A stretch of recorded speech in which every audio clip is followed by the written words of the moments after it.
Hello everyone, welcome back to my channel. Siddhant Pawar आप सभी का आपके सबसे फेवरेट यूट्यूब चैनल पे एक बार फिर से वेलकम करता है। तो फ्रेंड्स, आपको जैसे पता है आज अपन एक वोकेबलरी का सेशन कवर करने वाले हैं जिसमें हम बात करेंगे कि जन्माष्टमी का जो रिलेशन है, जैसे कि आपको पता है कि भगवान श्री कृष्ण से होता है, ठीक है, लॉर्ड श्री कृष्ण से होता है जन्माष्टमी का रिलेशन। और अपन ने क्या करना है आज कि मैंने एक जो सेशन डिजाइन करा है वोकेबलरी का, इसमें हम बात करेंगे भगवान श्री कृष्ण के जन्म से पहले से लेकर के जब तक उनका जो डेड बॉडी है, उनके जो कैडेवर है, उनका जो कॉर्पस है, उनको बनने तक का जो टाइम उन्होंने अपनी लाइफ में जो भी कुछ अचीव करा है, जो कुछ भी उन्होंने मैस्मराइजिंग चीजें करी हैं, उन सभी को अपन कवर करने वाले हैं। ठीक है, तो चलिए स्टार्ट करते हैं बिना टाइम को वेस्ट करे। जैसा कि नाम ही आपको सजेस्ट करेगा, लॉर्ड कृष्णा। लॉर्ड मीन्स होता है कोई भी भगवान जिसे अपन बहुत ही ज्यादा इनवैल्यूएबल मानते हैं अपनी लाइफ में, जिसे प्राइसलेस मानते हैं। जब कभी भी अपनी लाइफ में कोई प्रॉब्लम्स आती हैं तो हम हमेशा किसी भगवान को याद करते हैं कि भगवान इस संकट की घड़ी को टाल दो, प्लीज इस वाले टाइम को थोड़ा बिता दो, मैं आपके शरण में आया हूं। मैं आपके प्रसाद बोल देता हूँ, सवामणि बोल देता हूँ, हमारे राजस्थान में ये चीजें प्रचलित हैं। ठीक है, तो स्टार्ट करते हैं आज के सेशन से, जिसका नाम है Lord Krishna vocabulary session and the celebration of Janmashtami. Why do we celebrate Janmashtami? तो इसके लिए मेरे पास एक सेशन है जो आज मैं अभी ये कवर करने वाला हूं आप सभी के लिए। तो सबसे पहले आपको ये पता होना चाहिए कि हम जन्माष्टमी क्यों मनाते हैं। और ये जब चीजें मेरे माइंड में कल आई, जैसे कि मुझे पता चला कि जैसे अपन सभी वही फास्ट वगैरह करते हैं जन्माष्टमी का, तो मैंने सोचा कि क्यों ना एक वोकैबुलरी का सेशन बनाया जाए। I thought of making a video on Lord Krishna's Janmashtami festival. ठीक है, देखो जो अपने भगवान श्री कृष्ण है, उनका जो वंश था, उनका जो क्लेन था, बेसिकली वो एक ऐसे क्लेन से संबंध रखते थे। क्लेन मीन्स होता है वंश। तो भगवान श्री कृष्ण एक ऐसे क्लेन से रिलेशन रखते थे जो कि यादव वंश कहलाता है। भगवान श्री कृष्ण का जन्म होता है एक यादव वंश में। ठीक है, और उनके जन्म के बारे में बहुत सारी स्टोरीज आपको देखने मिलेंगी। तो पहले स्टोरी अपन कवर करने वाले हैं। देखो, जब उनका जो वंश था वो यादव वंश था और वो हेल करते थे। हेल मतलब होता है संबंध रखना, हेल मतलब होता है बारिश के ओले,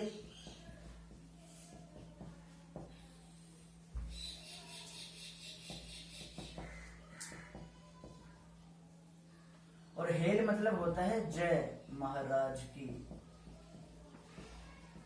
अपन ने खूब पढ़ा है किसी भी स्टोरी में, जब अपन महाभारत वगैरह देखते होंगे, रामायण देखते होंगे, तो जो देवताएं होते हैं, जो बड़े अधिकारी होते हैं, जो राजा महाराजा होते हैं, उनके सामने कोई भी मंत्री आकर के बोलता है hello the Lord king, hello the Lord king, भगवान की जय हो, आपकी महाराज की जय हो।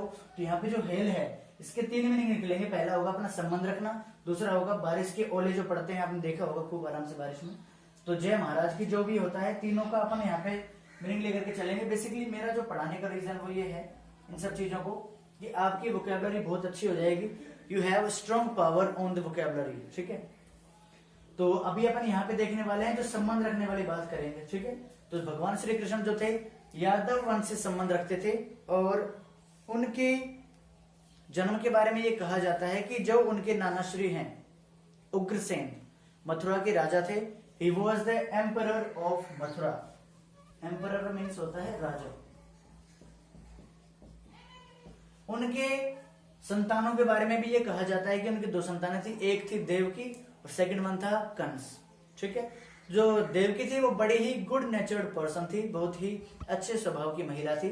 इसके अलावा जो उसका भाई था कंस, वो बड़े बेकार स्वभाव का व्यक्ति था। He was egoist person. Egoist एक पर्सन का कैटेगरी होता है, एक नेचर होता है, जिसका मतलब होता है अहंकारी या खुद पे ज्यादा घमंड करने वाला, खुद के बारे में ही, खुद के फायदे के बारे में सोचने वाला व्यक्ति हो सकता है। कौन? Egoist person. तो जो कंस था वो इगोइस्ट पर्सन था। उसने क्या करा, अपने पिताजी को, ठीक है, अपने पिताजी को डिथ्रोन कर दिया। डिथ्रोन का मतलब होता है राजगद्दी से हटा देना, यानी कि राज सिंहासन से हटा देना। क्यों हटा दिया? क्योंकि उसे सत्ता की लालसा थी, राज सिंहासन से हटाना। और कारण ये था कि उसको सत्ता की लालसा थी कि वो एक राजा कहलाए, लोग उसके बारे में ज्यादा तारीफें करें, उसके पास बहुत सारे धन संपदा हो, उसका हर जगह पे परचम लहराए। तो यहाँ पे अब अपन देखेंगे कि भगवान श्री कृष्ण का जन्म कैसे हुआ और उनके जन्म के बारे में क्या क्या कथाएं अपने आसपास के लोगों में प्रचलित हैं। तो जो उनका जन्म हुआ है मथुरा में हुआ था, और इनके बारे में ये कहा जाता है कि जो भगवान श्री कृष्ण है उनकी जो कैरेक्टरिस्टिक है, यानी कि उनकी जो विशेषता है वो बड़ी इंडिलाइबल है। कैसी है? इंडिलाइबल है। और इंडिलाइबल का मीनिंग होता है अमिट, जिसे अपन मिटा नहीं सकते हैं, जिसे अपन मिटा नहीं सकते हैं। और भगवान श्री कृष्ण का जब जन्म हुआ तो जन्म से लेकर के उन्होंने अपने मृत्यु होने तक जो भी काम करे, जो भी कारनामे उन्होंने करे हैं, वो सारे ही इंडिलाइबल कहलाते हैं। वो सारे ही कैसे? अमिट हैं। वो क्यों है? क्योंकि आप जानते हो कि भगवान श्री कृष्ण ने जब भी कुछ काम किया है, ही वॉज ए काउहर्ड, वो एक ग्वाले भी रह चुके हैं, वो एक मैसेंजर भी रह चुके हैं, वो एक ट्रू लवर भी रह चुके हैं, ठीक है, और वो एक चैरियटियर भी रह चुके हैं। इसके अलावा उनकी जो एमिटी थी, एमिटी मीन्स होता है फ्रेंडशिप। तो जो भगवान श्री कृष्ण का अगर अपन बात करें उनके कैरेक्टर्स के बारे में, उनकी विशेषताओं के बारे में, तो उन्होंने क्या बताया था कि जो भगवान श्री कृष्ण है वो एक बढ़िया विशेषताओं के धनी व्यक्ति माने जाते हैं। वो अपने लाइफ में ग्वाले भी रह चुके हैं, गायों को चराने वाले, गोपियों के साथ में रहने वाले।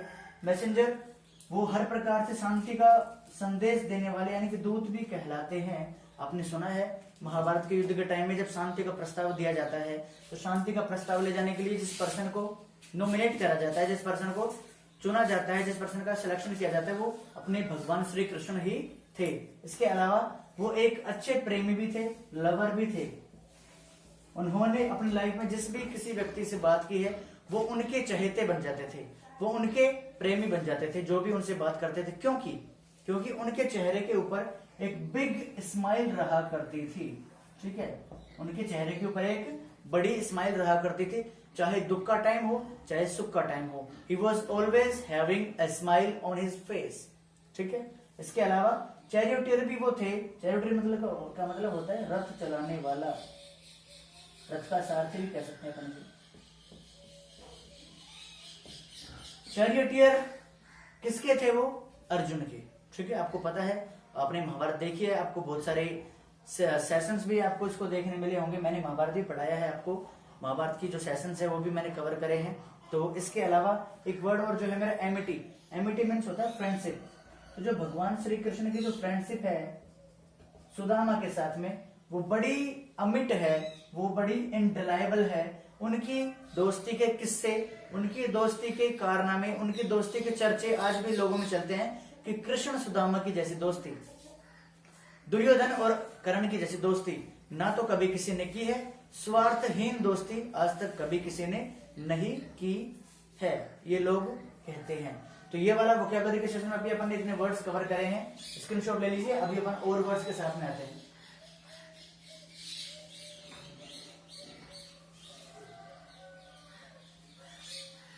ओके, चलेगा इतना। अब हम बात करने वाले हैं कि जो भगवान श्री कृष्ण है उनका जन्म अष्टमी को जब हुआ तो उस जन्म के लिए क्या क्या विशेषताएं, क्या क्या प्रबंध अपने को देखने मिलते हैं कि कैसे उनका हुआ होगा, कैसे उनका जन्म हुआ था और कैसे लोग इस फेस्टिवल को सेलिब्रेट करते हैं, ठीक है। देखिए, पहला बार जो मेरे माइंड में आता है कि इस दिन अपन क्या करते हैं, पूजा करते हैं, बहुत प्रे करते हैं कि भगवान श्री कृष्ण हमारे लाइफ में सारे दुखों को मिटा दीजिए। तो जो पहला वर्ड मेरे माइंड में आया दैट इज प्रे। प्रे करना मतलब होता है प्रार्थना करना, किसी से विनती करना। नेक्स्ट वर्ड बड़ा शानदार है, दैट इज बिसीच करना। बिसीच का मतलब भी होता है प्रे करना। और अच्छा वर्ड है दैट इज सप्लिकेट। सप्लिकेट इसका मतलब भी होता है प्रार्थना करना। नेक्स्ट वर्ड है मेरा इम्प्लोर। इम्प्लोर का मतलब भी होता है विनती करना, प्रार्थना करना। नेक्स्ट वर्ड है मेरा एंट्रीट करना। इसका मतलब भी क्या होता है, प्रार्थना करना। तो इस दिन अपन सारे जब मंदिर में जाते हैं तो वहां पे हम पूजा अर्चना करते हैं, भगवान की वर्शिप करते हैं। WORSHIP, वर्शिप मतलब होता है पूजा करना।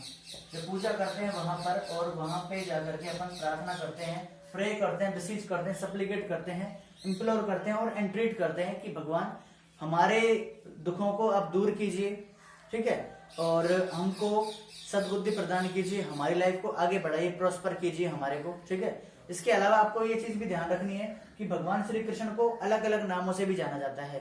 तो जब किसी व्यक्ति को अलग अलग नामों से जाना जाता है तो हम वहां पे एक शब्द यूज लेते हैं, दैट इज उर्फ। उर्फ अपन बोलते हैं, मैंने कहा राजू उर्फ कालिया, सोनू उर्फ धोड़िया, ऐसे अपन वर्ड लेते हैं। तो जो उर्फ है इसका मतलब होता है alias, ALIAS, alias names of भगवान श्री कृष्ण आर वासुदेव, ठीक है, और देवकी नंदन, यशोदा पुत्र, आनंदलाल, और भी बहुत सारे वर्ड हैं अपन जो देखते हैं। केशव भी अपन जानते हैं, कान्हा भी जानते हैं, कृष्ण जानते हैं, कन्हैया जानते हैं, गोपी गोपाल जानते हैं। बहुत सारे ऐसे वर्ड हैं जो उनके अलियास नेम्स माने जाते हैं, जो उनके उर्फ वाले नाम माने जाते हैं, ठीक है। अब हम बात करते हैं कि इनका जन्म होने के पीछे स्टोरी क्या थी। देखो, जब इनकी शादी होती है, किसकी, देवकी की और वासुदेव की, द मैरिज, और I can say the nuptial, NUPTIAL, nuptial means होता है शादी। जब शादी होती है वासुदेव की और देवकी की, तो कंस है उसको एस्कॉर्ट करता है, किसको, देवकी को एस्कॉर्ट करता है, ESCORT। एस्कॉर्ट मतलब हो जाता है किसी को कहीं पर ले जाना। अब किसी को कहीं पर ले जाने का अर्थ है वहां पे देवकी का विदा करना। देवकी को जब वो विदा करने के लिए ले जाता है, और विदा करना इज कॉल्ड बिड अडियू, बिड अडियू, वो उनको बिड अडियू करता है देवकी को कंस। तभी एक प्रोफेसी होती है, एक प्रोफेसी होती है, प्रोफेसी मीन्स होता है भविष्यवाणी होती है, ठीक है। प्रोफेसी को अपन और क्या क्या बोल सकते हैं, देखो फोरटेल बोल सकते हैं, FORTELL, ठीक है। प्रोग्नोस्टिकेशन बोल देते हैं, प्रोग्नोस्टिकेशन। तो एक भविष्यवाणी होती है कि इसका, देवकी का नंबर 8th सन, 8वें नंबर का पुत्र कंस तुम्हारी मृत्यु का कारण बनेगा। तो इस बात से भयभीत होकर के, इस बात से दुखी होकर के, मेलनकोली होकर के, मेलनकोली होकर के मीन्स दुखी होकर के, वो क्या करता है, वासुदेव को और देवकी को जेल में डाल देता है, एक प्रिजन में डाल देता है। और जब भी उसके पेट में, देवकी के पेट में कोई भी फोइटस होता है, फोइटस मीन्स होता है भ्रूण होना, ये होता है अपना जेल, ठीक है, प्रिजन में जेल। और फोइटस का मतलब क्या होता है, भ्रूण। तो जब भी उसके पेट में कोई बच्चा आता था, उससे पहले से पता चल जाता था कि हाँ भाई ये प्रेग्नेंट है देवकी, और जैसे ही बच्चे ने जन्म लिया होता है वो उसे मार देता है। कैसे मारता है, डैश करके मारता है, DASHING, डैशिंग करके उनको मारता है। डैशिंग मतलब होता है किसी चीज से टकरा कर मारना। और वो कैसे मारता था, उन सारे बच्चों को, जो भी उसके पुत्र या पुत्री हुआ करते थे, उन सबको दीवार से टकरा करके मारा करता था। कौन, कंस। तो इस बात से दुखी होकर के, मेलनकोली होकर के, उन्होंने जीने की उम्मीद ही छोड़ दी थी, वासुदेव ने और देवकी ने। नेक्स्ट वर्ड अभी अपन बात करने वाले, मैं इनको रब करता हूं, आप चाहे तो स्क्रीनशॉट ले सकते हैं या आपने नोट करा होगा, ठीक है।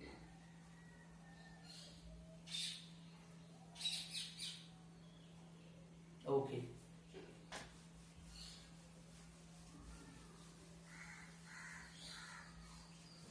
देखो ध्यान से।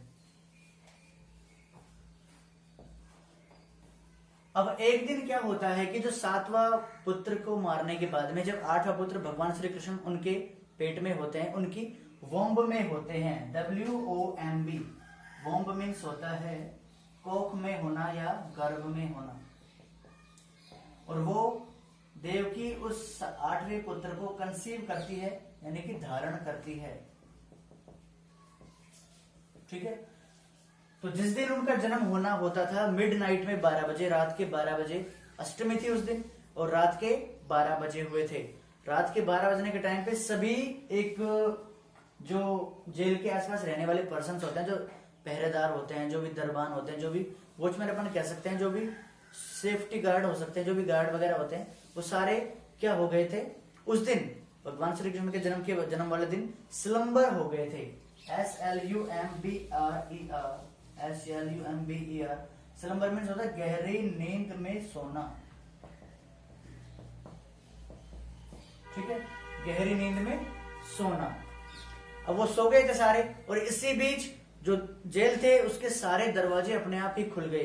The gate of all the lockup, सारी जेलों के दरवाजे खुल गए, उनकी बेड़ियां भी अपने आप खुल गई, ठीक है, उनकी बेड़ियां भी अपने आप खुल गई। जो उन्होंने कंस के जो मंत्री थे, उन्होंने जो पहरेदारों ने उनके ऊपर जो बेड़ियां डाल रखी थी, वो सारी खुल जाती है, ठीक है। और उसको किसको, भगवान श्री कृष्ण को एक बास्केट में रख करके वसुदेव लेकर के जाता है, कहाँ पे, वृंदावन लेकर के जाता है, गोकुल की तरफ लेकर के जाता है, और वहां पे जो यमुना नदी है उसमें से होकर के ले जाता है, और वहां पे जो 8 या 10 मुंह वाला जो सांप था, उसको अपन बोलते हैं भगवान विष्णु का कौन सा सांप था वो, ठीक है। तो जो वो सर्प था, जो सरपेंट था, SERPENT, शेष नाग जो था सरपेंट, उस तेज होने वाली बारिश में, जो कि पाउरिंग रेन थी, POURING, यानी कि तेजी से बरसने वाली जो बारिश थी, तेजी से बारिश होना, उस बारिश में उनकी रक्षा करता है, उनको बचाता है, और अपने जो फन होते हैं, जो कि हुड होते हैं, HOOD, हुड को स्प्रेड करता है, हुड को फैलाता है। हुड मतलब होता है फन, सांप का जो फन होता है उसे अपन हुड बोलते हैं, स्प्रेड मतलब होता है फैलाना, ठीक है। तो वो क्या करता है, उसको ले जाता है और नंद गांव में छोड़ जाता है, जो नंद बाबा का गांव है, जो यशोदा का गांव है, वहां पर छोड़ करके आ जाता है। अब आगे स्टोरी क्या होती है, देखो मैं थोड़ा मिटा देता हूँ इधर से, आपको नजर नहीं आएगा, नहीं तो नीचे लिखूंगा। तो अब सुनना बात ध्यान से, यहाँ पे क्या होता है कि उनके पास में जो एक लड़की का जन्म होता है यशोदा के पास में, यशोदा की लड़की को वो लेकर के आ जाता है नंद के गांव से, अपने गोकुल से, ठीक है, और वापस से लेकर के आ जाता है अपने घर, और भगवान श्री कृष्ण को वहां पे छोड़ करके आ जाता है। अब जो वो था, कंस था, उसको पता चल जाता है कि 8वें लड़के ने जन्म ले लिया है, तो उसे मारने के सारे प्रयास करता है, और उसे ये पता चला कि अब जो कृष्ण जो है उनको भेज दिया गया है गोकुल गांव में, तो उसने पूरे प्रयास किए उसको मारने के लिए। पहला प्रयास ये था कि उन्होंने एक पूतना नामक डेमनेस को, पूतना नामक डेमनेस थी,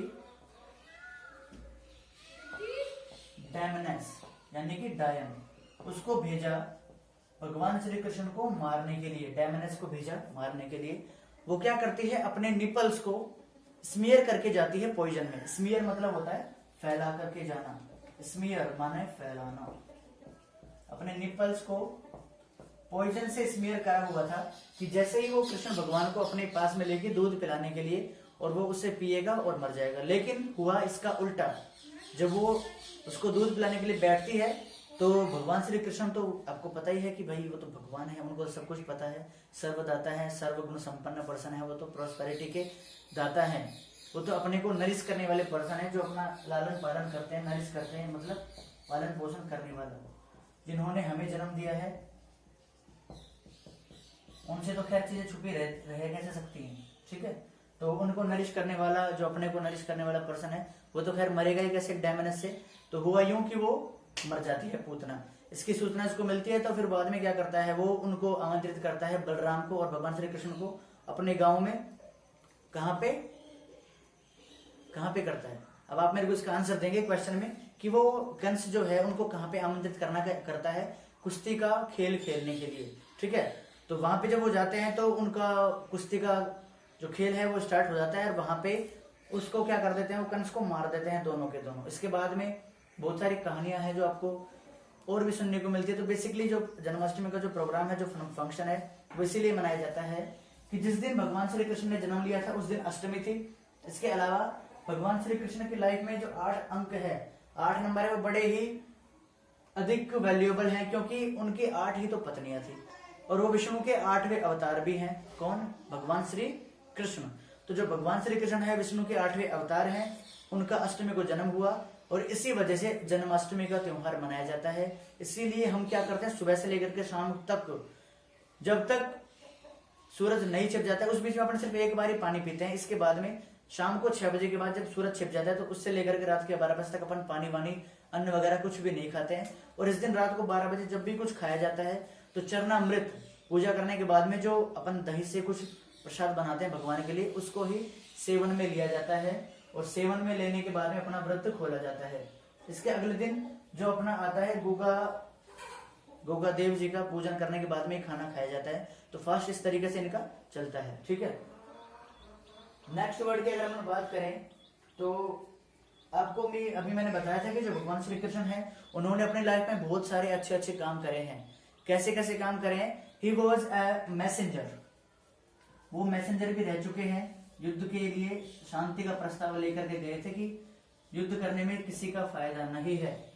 बेसिकली भगवत गीता में भी भगवान श्री कृष्ण का और अर्जुन का, जिसे अपन पार्थ भी बोलते हैं, उनके जो बीच में जो संवाद हुआ था, जो उनके बीच में जो डायलॉग्स हुए थे, जो उनके बीच में बातें हुई थी, उन सभी को एक्सप्लेन करके समझाया गया है श्रीमद् भगवत गीता में कि किस प्रकार से एक व्यक्ति का जब ज्ञान का संवर्धन करना होता है, ज्ञान की वृद्धि करनी होती है, तो हमें इन चीजों को पढ़ना चाहिए, भगवत गीता को पढ़ना चाहिए।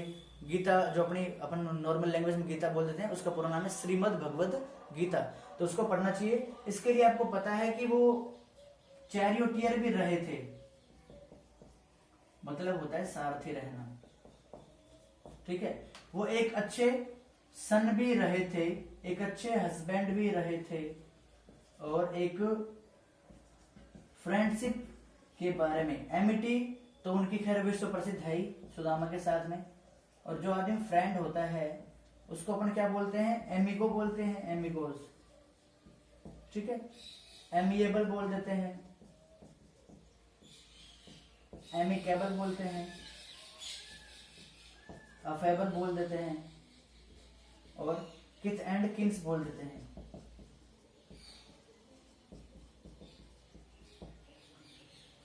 आज का अपना सेशन होता है खत्म और आज के सेशन में हमने बहुत सारे वर्ड्स कवर करे हैं, लगभग 30 से ज्यादा वर्ड्स अपन ने कवर कर लिए हैं।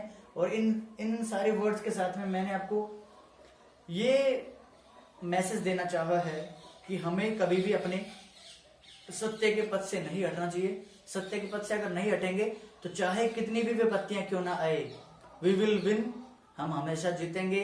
देर सवेर ही सही, लेकिन जीत अपनी पक्की होगी हमेशा। तो आपको ध्यान क्या रखना है कि इन सारे वर्ड्स को आपको कवर करना है, आज याद करना है। इसके अलावा आपको क्या ध्यान में रखना है कि जो भी कुछ बातें होती हैं वो हमेशा पहले से लिखी होती हैं। और एक चीज और अपने यहाँ पे फेमस है कि मेरी किस्मत की लकीरें मेरे हाथों में तो है, पर मेरी मुट्ठी में है, पर मेरे काबू में नहीं है। तो हमें इन लकीरों को मिटाना है, अपनी लाइफ खुद लिखनी है, किस्मत खुद लिखनी है।